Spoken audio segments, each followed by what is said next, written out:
Marco, Sean, I disagree. I disagree with you too, as we often do. We agree to disagree all the time.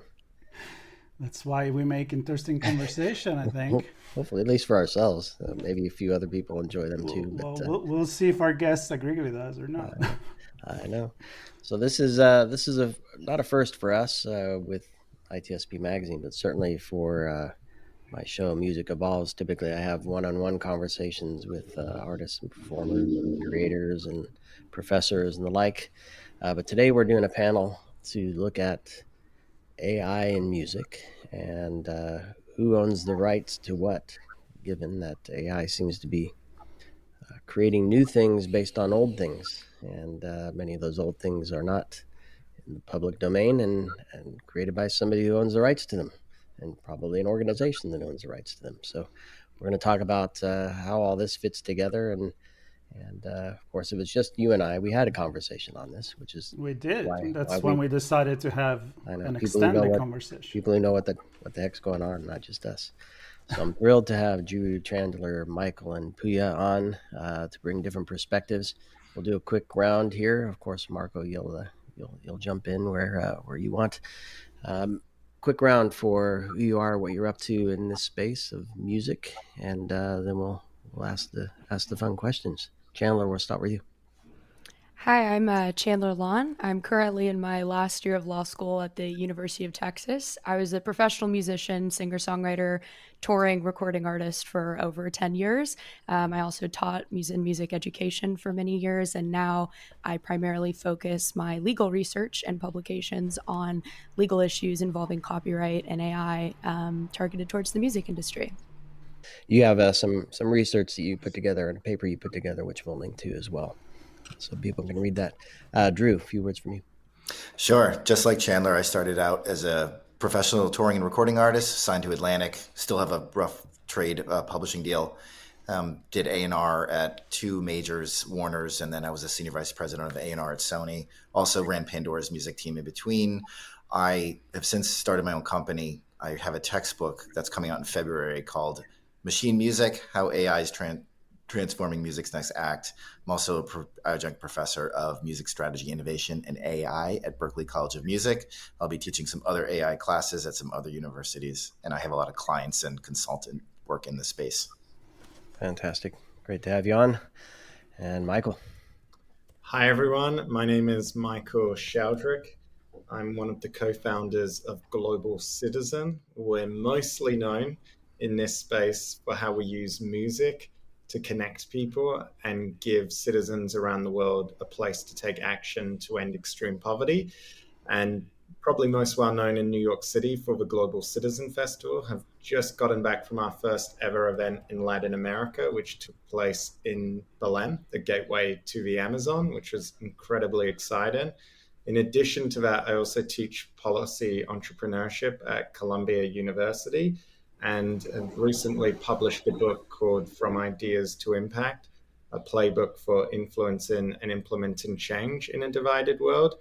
And I think probably what's most of interest to this conversation is how increasingly I've been looking at not just music as a way to advocate and engage people, but the way music itself can help drive job creation, economic development, and poverty alleviation if we get governments to understand its power and make sure as we race towards AI and this new technology era, we set things up, policy frameworks, intellectual property laws, all in the right way to really harness the full potential of music. It could be incredibly exciting. So thrilled to join you today.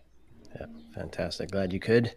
Last but not least, a good friend of mine from LA there, Puya. How are you? I'm good. Hi, I'm Puya Partow-Navid. I'm a partner at Sci-Fi Shah.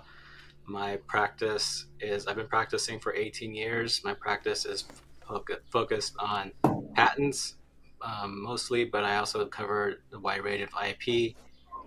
We've been doing AI patents for around 10 years now. And then once generative AI came about, I was kind of the subject matter expert at our firm, and we cover various IP issues.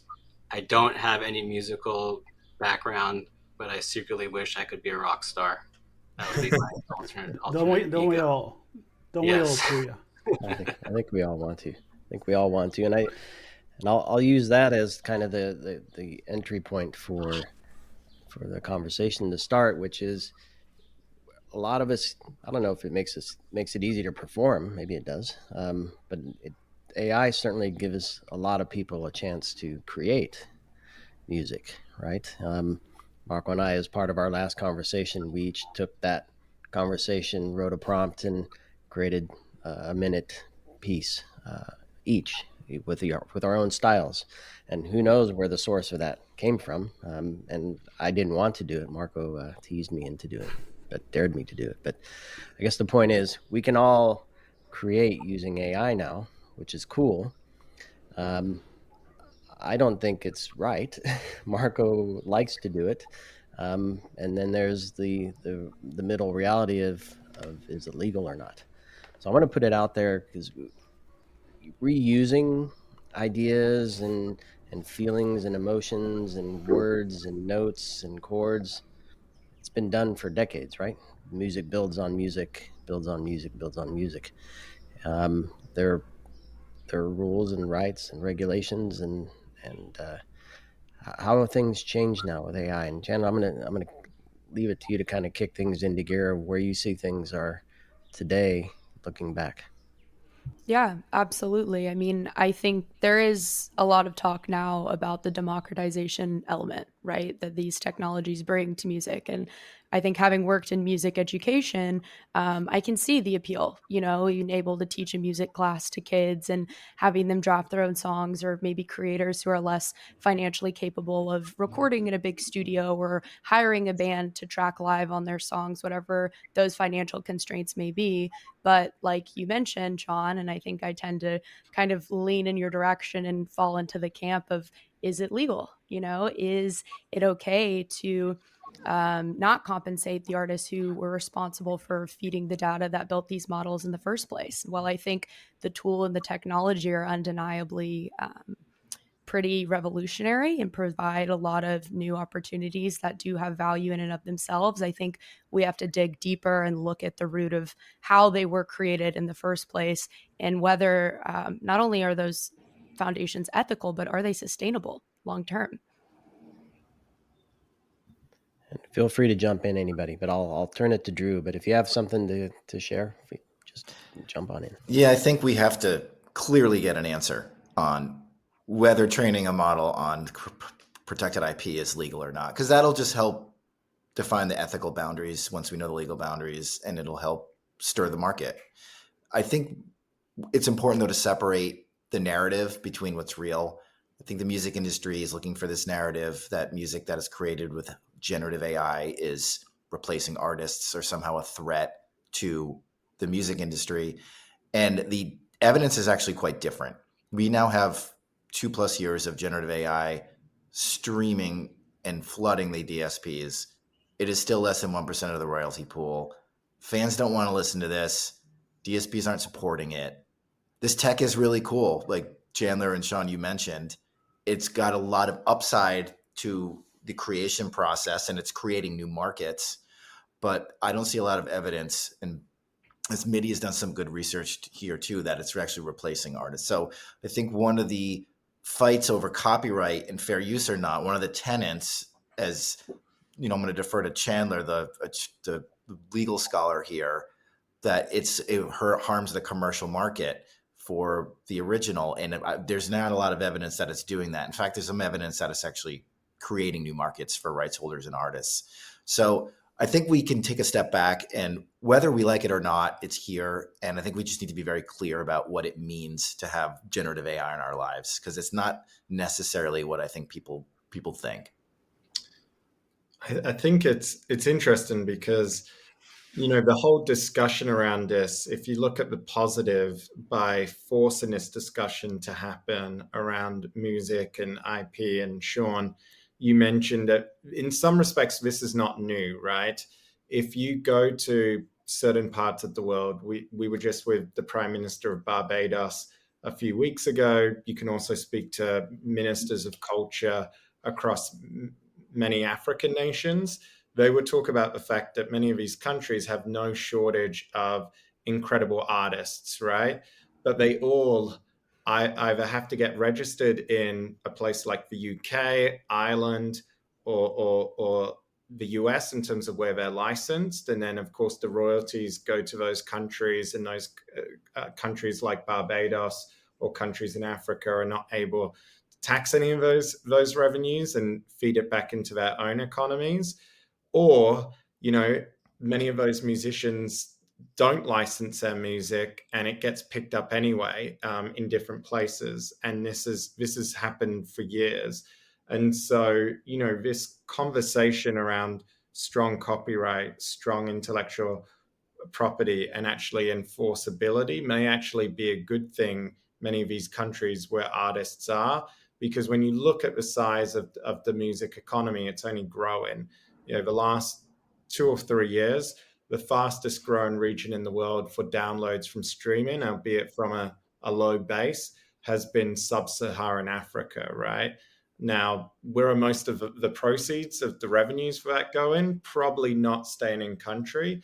And so it is a massive opportunity to be sitting around the table with ministers of finance, with attorneys general, and actually saying, hey, with the right regime, there's so much possibility and potential. With the right laws, with the right frameworks, this could be a major driver of economic growth and revenue for you as a country. So in that sense, it's forcing a conversation, from Johannesburg in South Africa all the way to Bridgetown, Barbados, which I think is incredibly exciting that people are looking at this in a brand new way. So that's perhaps one of the upsides of this whole conversation right now. Yeah, well, I agree, and that's when me and Sean take one side or another, I think sometimes it's forced. I think we share a lot of the same thoughts, and my podcast is about technology and society, so I like to even take the music conversation to art in general, right? Like writing, it's been a big part of the conversation. Newspaper wants to copyright their articles, and writers, of course, same thing. We may say the same thing about photography and anything else. But the truth is, as we've been mentioning, that we've always been inspired by what we already hear. Like even when you teach to a school like a kids to play, Chandler may agree, you're still playing other people's music. And it kind of gets ingrained in your brain. And sometimes I'm not a professional musician, but I play around with my piano and I'm like, hey, wait a minute, I just changed one note here, then I have another song. It's just one note out of 5, and it's another one, and I'm creating music that it's in my brain because I heard it so many times. The compensation, that's the key. So I love how Drew and Michael and Chandler too, we're kind of leaning towards the fact that having this conversation and having AI, it may be a good thing, as long as we figure it out how nobody should be, like nobody should be stealing other people. Like there are cases, and I'm going to mention one, like I've seen Oasis 3 times with my wife because she's crazy about them, and I kind of look at the Verve, listen to the Verve, and discover how the Bittersweet Symphony has been pretty much giving money to the Rolling Stones for the past how many years, and finally a few years ago they gave the right to him. So in a way, there could be an entire conversation and debate there as well. So maybe everybody could make money in a fair way. But I love that we're actually talking about this. So that's why we take a position or another. I don't think it's because we are on one side or the other. We're just passionate about the art.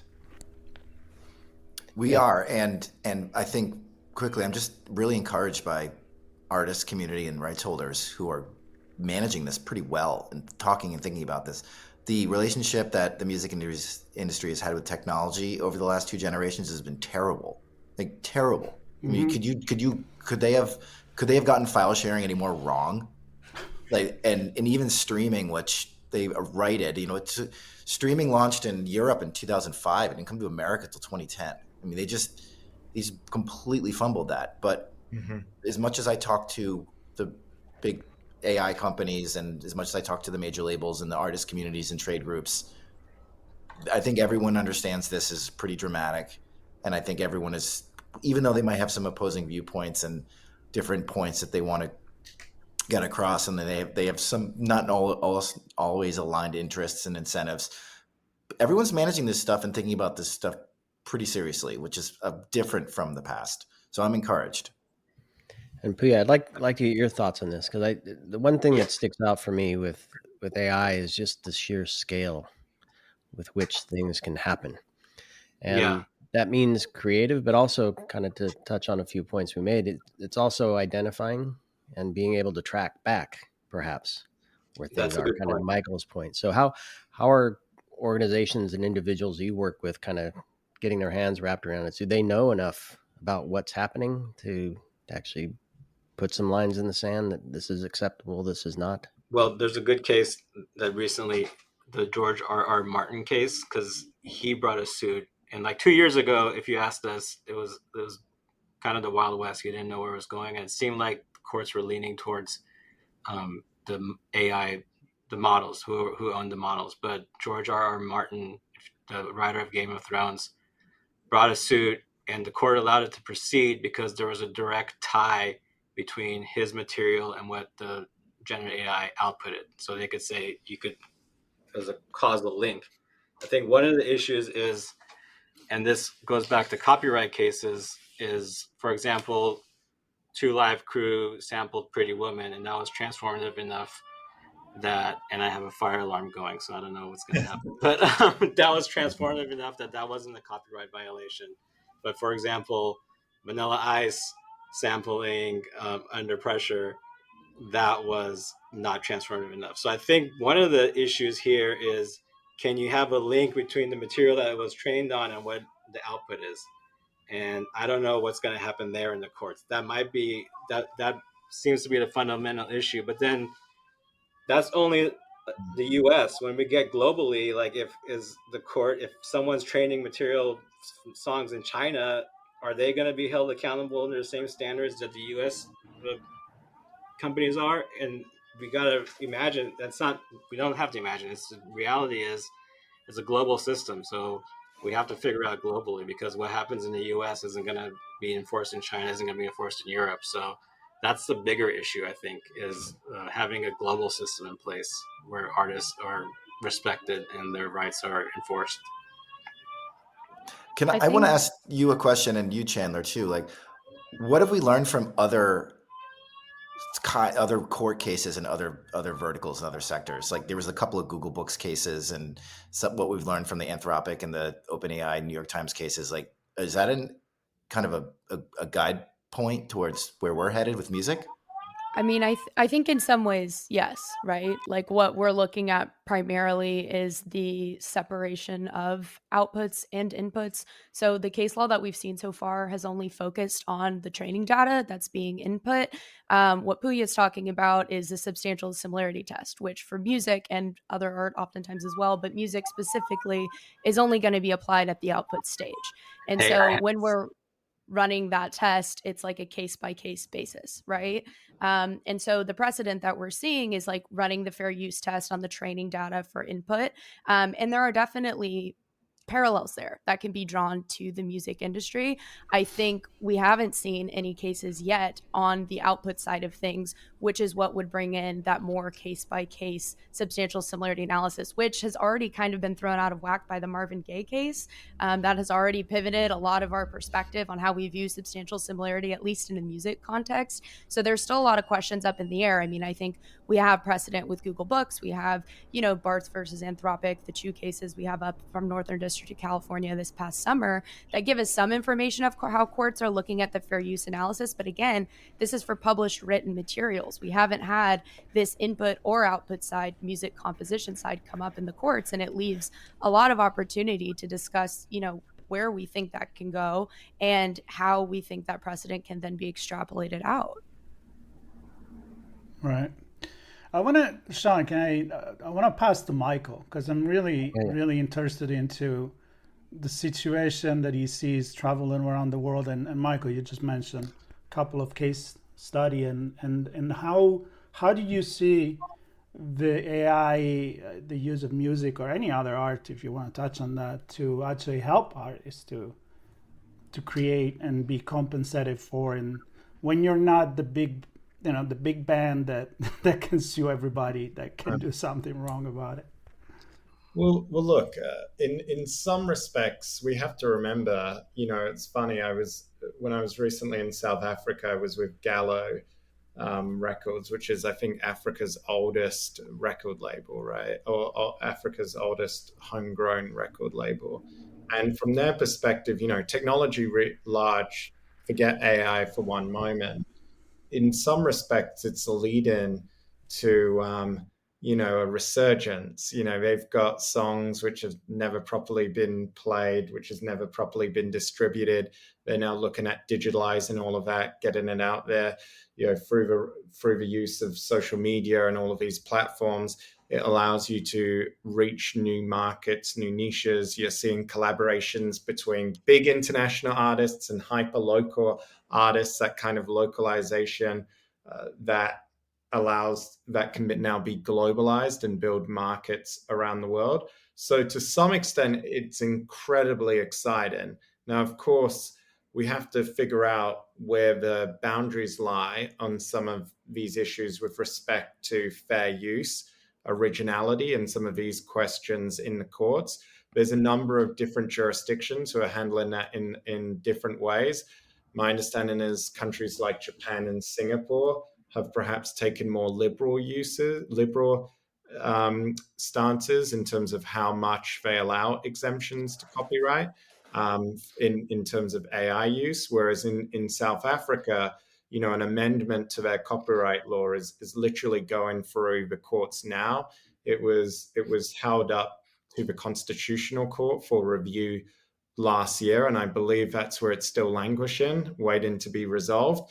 But this if you look at this is the cornerstone of this issue, right? In terms of where ultimately the courts and the parliament and lawmakers will say this is where the test will ultimately come to when dealing with issues of fair use and what constitutes fair use.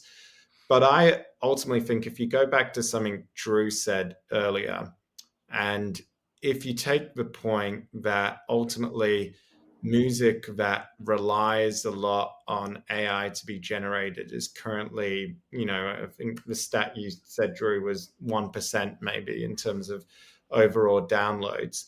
If you take that and say, okay, that's where the market's going to be, and you also take the view that AI is going to disrupt other industries, right? People say that when you look at, my focus is how do we eradicate poverty, and the traditional sectors, mining, manufacturing, agriculture, that communities have traditionally, historically relied on to lift communities out of poverty. If all of those industries are going to be disrupted and they're not going to create jobs, right? They're not going to create incomes and livelihoods in the same way that they have historically. Where are the jobs? Where are the incomes going to be generated from?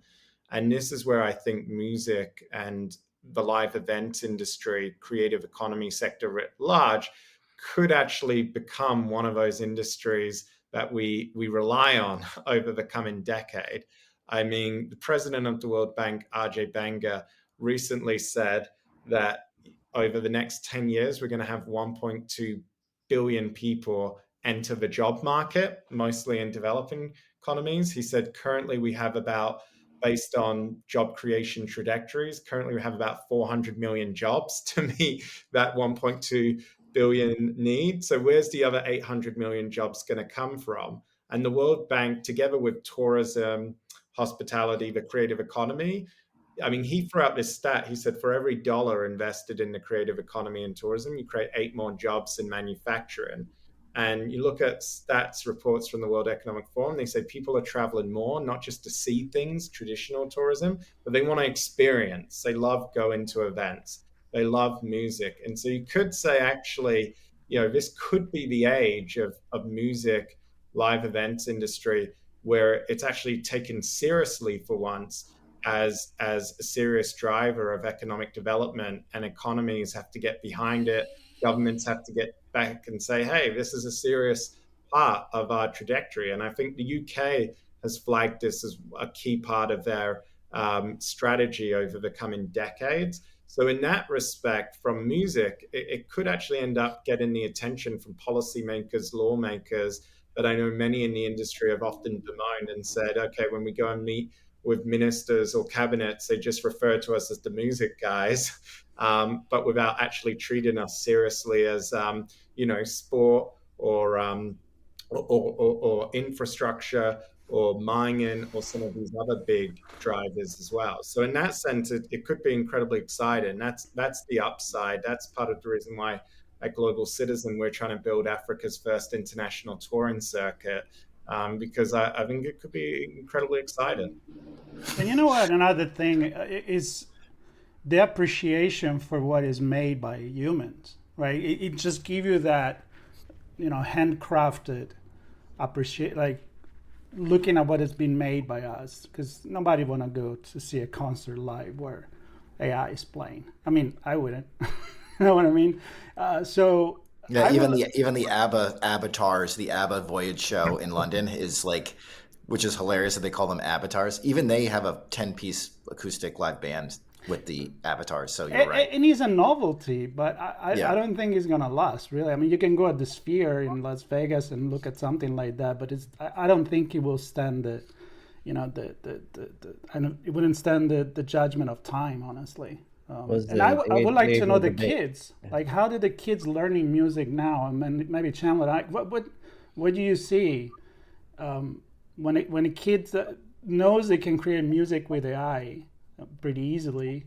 Does it choose to play with AI, or does it still say, "Well, I'm gonna play guitar, or I'm gonna play an instrument"? I mean, I think that's what access to these tools in all sectors is sort of reflecting now, right? Like these general studies that are beginning to come out about cognitive decline, like lack of reasoning. Like when you have the option to offload, just as humans, naturally, we're going to take the easier way out, right? It's a lot harder to get a kid to practice piano and learn sheet music and strum their guitar and get calluses on their fingers, all those processes that are physical, mental, and emotional that go into making music. And I think what Michael has really highlighted is this intangible value of music, right? I think, especially in the legal field, when we talk about damages, when we talk about valuation, we're talking about financial value, market value in a fair use context. But music is unique in these intangibles, right?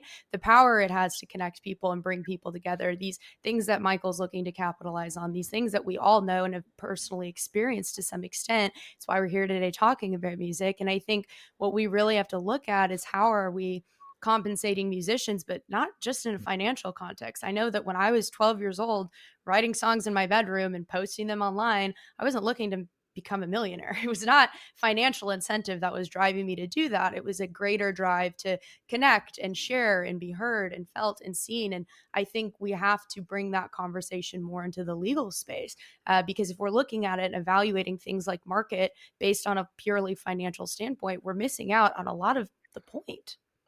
Totally. And I think we want to live in a society that incentivizes people to be artists, not only just because it's good for the economy, but because it's good for culture and society and it's good for mental health. And I'm like fascinated, Michael, by your perspective on music and the creator economy can actually matter from a global GDP standpoint. I've like never heard that perspective before. I think it's spot on. And I think it's something that like we should be working towards, because what I don't know if it's terrifying or awesome that music could be the savior of the world economy.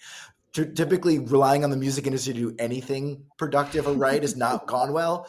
But I think it's like, you're right. I mean, all the stability around the industry and the stability around the creative fields, especially in the Western world. Europe has a little bit more institutional support with governments, and even Canada does. But I think developing those skill sets and to Chandler's point, like incentivizing people to pursue this for beyond just a job is something that we should absolutely work towards infrastructure to support.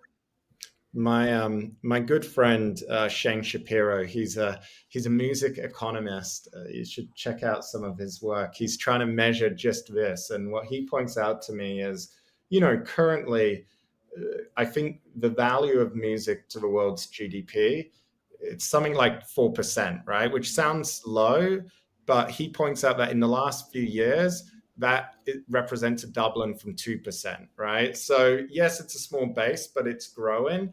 And partly because we're getting better at how we track it and also putting a value on some of those intangibles you mentioned, Chandler. Like he pointed out that if you took just the value of record labels, right, going back all time, the history of every record out there, the value of that, on paper at least, it's equivalent to, and he valued it as very low, relatively speaking. He said it's equivalent to the value of India's wedding industry or wedding events industry. And he said that can't be true, right? And this is because, a lot of these musicians around the world, either it's not licensed, it's not tracked, or it's not represented. So partly it's how do we document this and show to government actually this could be a big chunk, but also it's one of those areas where, and who knows, maybe we will all be watching AI generated concerts, maybe we will show for that music, but I think the human condition, we have a good sense of seeing through all of that, right? When we get all this content, we're still good at ciphering through and recognizing a good story or song when we can.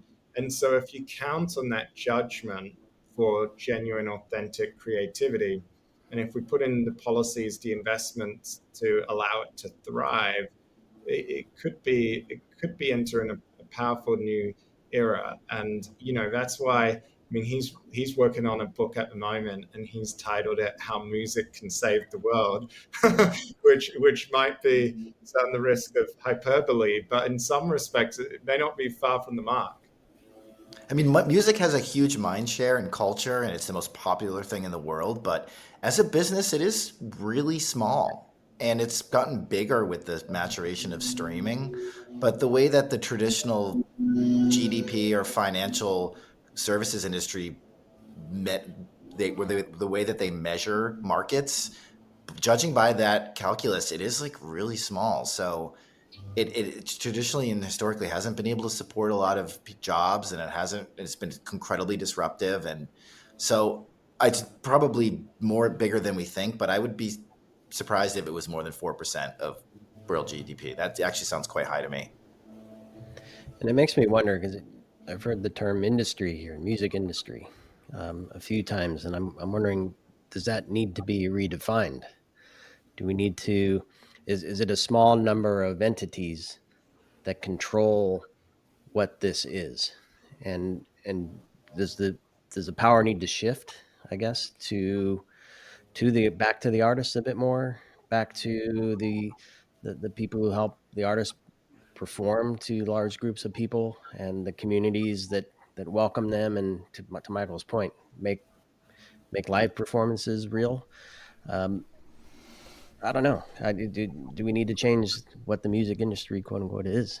Well, I think it's Probably. changing. I think it's changing. I mean, with social media, the dynamic of the record label controlling the success or not success of an artist, that has been changing. Like, you can see a lot of crop. Sorry for the French, online, but you can see a lot of opportunities of people that maybe would have never done it unless they were, quote unquote, discovered by the producer, and still making it big, and now actually being in the position to control their own music and their own income. So I don't know how AI is going to help or not help with this, but I think that it has been changed since the advent of social media list.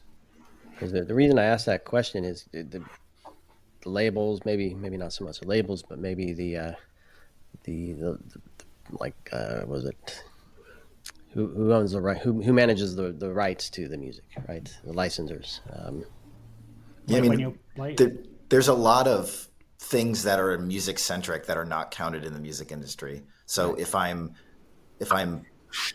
Oldsmobile, I don't know why I just picked Oldsmobile, but I'm a car company, and I do like a advertising campaign around a Ariana Grande song. That is not considered. What's paid to her master and publishing for the sync is but the media value captured in that is not considered the music industry. And there's a lot of brands and agencies out there doing that. And even some of these like creator economies that raise a lot of capital, a lot of them are based around K-pop. That's not necessarily considered the music industry, but it's all kind of it flows in. So we definitely need new definitions. I mean, we need new definitions around what's major, what's indie. A lot of what you think is indie is actually owned by a major label. So Taylor Swift is technically an independent artist. She gets counted in the independent artist stats in the music industry.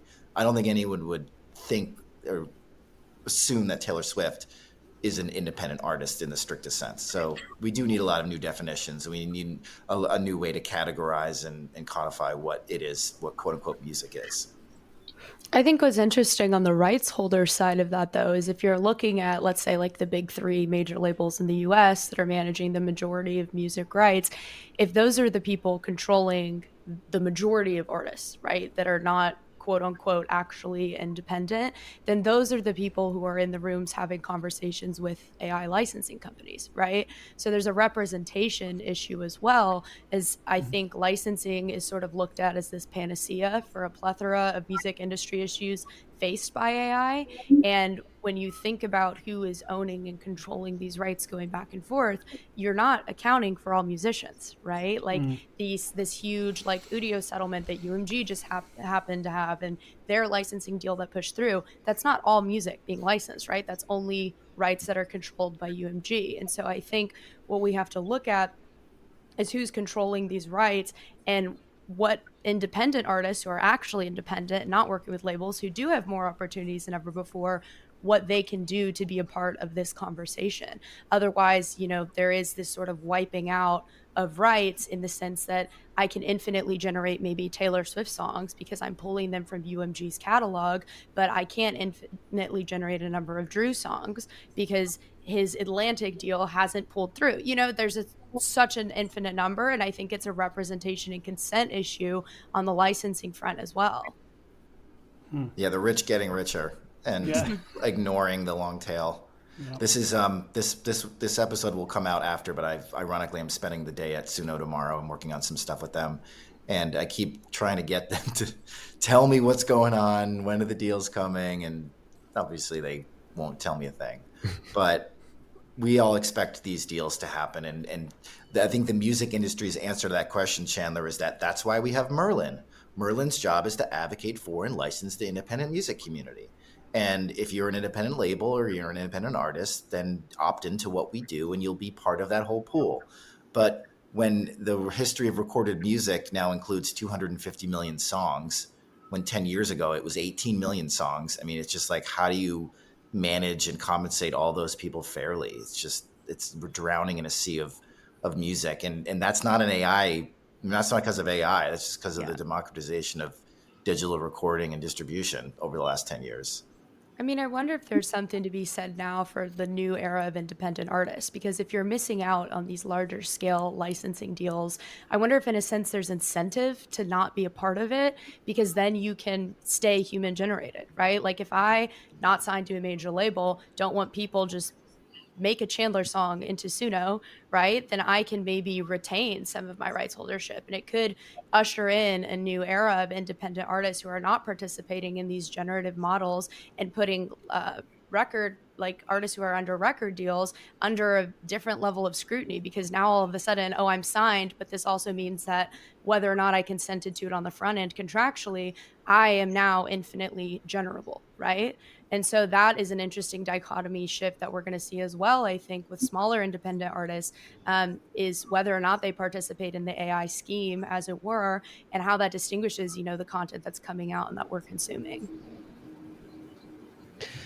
So we have a few minutes left here, about 10 minutes. I want to bring Puya back in. So I guess the big question I had was, does the industry need to change?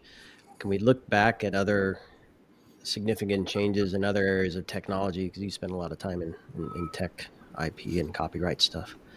Can we look back at other areas where we might be able to see what the future might hold for AI, specifically with music? That's a good question. I think And just looking back in terms of like sampling might be a good place to look for what the future holds for AI and music. But there hasn't sampling and just derivative works like Shepard Fairey case where he took the Andre the Giant and made it into those posters, and like the transformative use of using other material to create new material. That is, I think, the foundation for the rights, like what's going to happen with these AI cases. But I don't know any other legal area where it's all based on copyrights. I mean, trademarks aren't involved, patents aren't involved. It's just if you look at previous trademark cases, I mean copyright cases of when one artist took what was already created and created something else with it, how much transformation was there? That's where we're going to get into. But the underlying question is and I think, sorry for the fire alarm, I missed what you guys were talking about. From what I do understand is maybe you guys were talking about like bundling artist rights, and I think that comes into training data for large language models and movies and everything else. And so it's not just going to be limited to music. It's going to be all the multimedia that's going to be involved. There's going to be some bundling of rights somewhere because people are tired of their work being used to train the large language models. But on the other, before that, I think we also need to look at where the current administration is. So like the current administration tried to get rid of the director of the Copyright Office because she was more towards artist rights than she was towards the companies. And I think the current administration is leaning more towards the big companies than artists. So I think that comes into play too. We can't discount that. Yeah, and Drew, I wanted to ask you this question: Is it possible to create something unique? I mean, if you're generating something with AI, it's based on something from somewhere, probably multiple things. To Puya's point, right? Multiple artists, multiple sounds. Can we, if AI is involved, can we ever create something new and unique? Absolutely. I Yeah. mean, Marco, you said earlier about how music is the confirmation of I learned from this piece and that piece. I mean, that's why it's called a neural network, right? I mean, they literally were built based off how a brain works. These AI models are really impressive. They're really good. And by the way, AI models aren't the only ones making shitty music. I mean, most of the music, as someone who ran A&R teams as long as I did, you know how many bad demos I sat through and bad shows? Oh god. Like humans make, and also I don't want to pick on, I hate to say this because I respect the career she's had, but have you spent time in a Katy Perry recording session? I mean, people come in and the producers come in and they focus group a synth patch and then they'll bring her in and sing the top line and they'll vocode it and auto tune it to death and then they'll focus group it some more. By the time the song is like printed for mixing and mastering, it's like, that's Bob Dylan in a room with a guitar? It is not. So yeah. I think like we need to think about this as a spectrum rather than a binary AI or not. AI is used a lot in the creative process now. It has been used in the creative process. Most of what you hear has been mastered with AI. Now AI is like creating plugins and samples and synths, and the line between what's AI generated, what's AI assisted is really blurry. So these models are really good. And I watch these artists who, are very hesitant to work with AI and they hate it. And the idea of a generative AI model is something that's threatening to them. And then you watch them play around with these models, especially the new Suno Studio, and you see what it can do for them. And you can see the ideas it creates. And almost every artist I've talked to who's gone through this process is converted. And that doesn't mean we need to ignore the copyright issues. It doesn't mean we don't need to work out some licensing frameworks. But as Puya said before, sampling is a good analogy here. I mean, the industry was like, we can't possibly figure this out. And sure enough, we did. We came up with a licensing framework. We came up with a way to clear it. And we came up with a way to track it. And I think the same is going to have to be true with AI. Whatever the law says, we'll come up with a way to fingerprint, track, and then figure out deal with the outputs. But these AI models are really good. They're so good. And they can create compelling music. And if a human is attached to it, human in the loop, then I think it's going to create compelling art that people are going to want. And they're going to get better. Like, I've seen what these engineers are working on. I'm like, we're writing the patents right now. Like, the stuff that they're coming out with is like mind blowing, like especially with like movies. So I know like the movie stuff is going to be groundbreaking in the next few months, years. The music is going to get better. Everything's just going to get better. We're just like we're at the crest of the wave. I I think also this I brings think back Michael's point, though, right? About how live then is going to have to become the backbone inevitably, because I know we've all felt it, but this exhaustion of like digital content inundation, I think it was already hard enough to keep up with digital updates from just human made content. And now we have slop feeds kind of integrating into every platform, what have you, including music streaming services. And so I think this idea that things can get better, maybe in a technical sense, yes, but we're so limited in terms of human attention span and what we really connect with and are compelled by. And I wouldn't say that we're most compelled by the most technically precise things. There's oftentimes that intangible is what pulls us to music, right? It's not always, this is always a fight I would get in production studios. If it's not the perfectly mastered song that has the most success, right? It's the perfectly emotional song, it has to hit someone in the right time and right place. And there's, again, those intangibles that come up with that. And so I think you have to think about the exhaustion factor, especially when we're talking about digitizing content that we're consuming, and how live hopefully will offset that a little bit. But how, as we advance more and more, it's like, is anyone going to be listening after a certain point? Are we going to wear out consumers who are just over inundated with slop in the process of getting there? And Chandler, I trust the fans and music fans implicitly, because like if it's not compelling and it's not emotional, it doesn't have that artistic bent to it. Like fans aren't going to listen; they're going to click out of it, and that's no one's incentivized to have that. I would, I mean, I would yeah. also, I was just going to say, picking up on something Chandler was saying, and of course, there's the economics of it. The fact, streaming, most artists, how much do you get for each song when someone downloads it? So there's the incentives why touring is picking up as the economics incentivize that. But also, I think what you are getting at is, and there's this great book I've been reading right now called The Joy of Connection, and it's about this so-called loneliness epidemic that's plaguing society. And whether or not you believe that or not, people are crying out for connection right now, right? And so, how people, there was a question, Sean, you raised earlier about what is the music industry, but it is all of that other stuff that layers onto it. It's look at Huntsville, Alabama, which is an incredible example of how in a number of years they transformed themselves into a music city, and by investing in these spaces, investing in these venues, provided a way for music to come in, provided all the ancillary jobs, businesses that benefited from that, but also revitalized the spirit of the community as well, and gave people what many are yearning. And we see this, businesses are saying this out loud, that people are looking for connection. So there's a way in which we need this both economically, but also I think socially as part of our cities and towns as well. And you're going to see more and more people wanting that, I think. Yeah. Yeah. I have so much to say and so much more I want to hear, but we're at the final moment. I'm going to give. I think everybody kind of said a final piece here, except Puya. Maybe a final note from you before we wrap. Final note: I think the future is interesting. I think from a legal perspective, just keep your eye out on the court cases that are coming out. They're gonna be the foundation for what's going to happen in the future.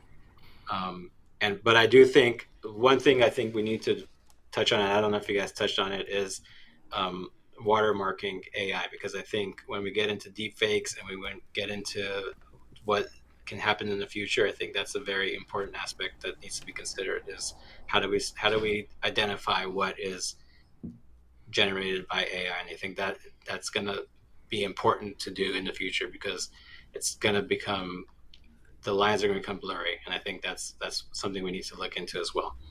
Yeah. It's funny that was a fingerprinting article was what drove this whole thing for me in the first place. Well, this was super cool. I'm really grateful we all got a chance to come together and share our thoughts and experiences here. And I mean, the future is exciting, right? Well, I, if I, Sean, if I can yeah, have one word, you go it's for it. gonna be imperfection, and I'm gonna highlight that with Chandler and live music. It's imperfect, and that's why people want to go see it and get together. Humanity and being human means to be imperfect. That's why digital music, it's not necessarily, that perfection that is gonna attract our ears and our passion and the way we are. So, Drew I is love it. back. And at the very least, it's going to force this discussion on IP Yep. because something like 50 countries don't even have these frameworks. So it will force all of us to progress. So I think there's a lot of good that will come from this, even if it's at the same time, like with all transitions, a little bit scary. Perfect. Well, thanks everybody for this Thank great you. conversation. Everybody, stay tuned for more Music Evolves, and we'll keep creating, keep playing, keep enjoying music. Keep Thanks. rocking.